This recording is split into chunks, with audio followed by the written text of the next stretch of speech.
উত্তর ইরাকের মসুল বাঁধের নিচে আবিষ্কৃত হয়েছে প্রায় ২৫০০ বছর পুরনো একটি বিস্ময়কর কবরস্থান, যা হেলেনিস্টিক যুগের ইতিহাসের নতুন দরজা খুলে দিয়েছে। প্রত্নতাত্ত্বিকরা ইতিহাসের সেখানে ৪০টি সিরামিক সমাধি শনাক্ত করেছেন।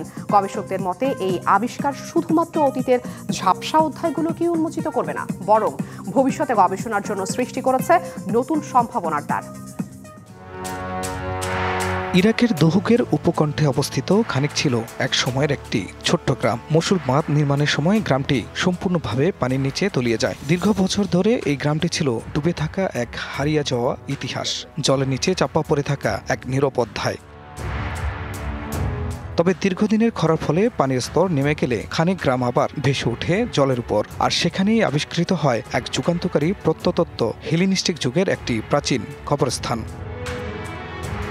প্রত্নতাত্ত্বিকদের মতে কবরস্থানটির বয়স প্রায় ২৫০০ বছর। এটি আলেকজান্ডার দ্য গ্রেটের মৃত্যুর পর প্রতিষ্ঠিত সেলিউসিড সাম্রাজ্যের সময়কার। এ পর্যন্ত এখানে ৪০টি সমাধির সন্ধান মিলেছে, যেগুলোর মধ্যে প্রাপ্তবয়স্ক ও শিশুদের পৃথকভাবে দাফন করা হয়েছে। গত কয়েক বছরে মসুল বাঁধের আশেপাশে প্রায় ১৬৪টি প্রত্নতাত্ত্বিক স্থানের সন্ধান রেকর্ড করা হয়েছে। এসব আবিষ্কার কেবল ইতিহাসের পর্দা সরাচ্ছে না, বরং এই অঞ্চলের সাংস্কৃতিক পরিচয় ও ঐতিহ্যকে আরও সমৃদ্ধ করে তুলছে। কবরগুলিকে সংরক্ষণের জন্য স্থানান্তর করা হবে দহুক জাদুঘরে। সেই সাথে আধুনিক জাদুঘর প্রতিষ্ঠা করে এসব মূল্যবান নিদর্শন সংরক্ষিত থাকবে দেশি বিদেশি দর্শনার্থীদের জন্য। খান মোহাম্মদ মুকুল, ডিবিসি নিউজ ডেস্ক।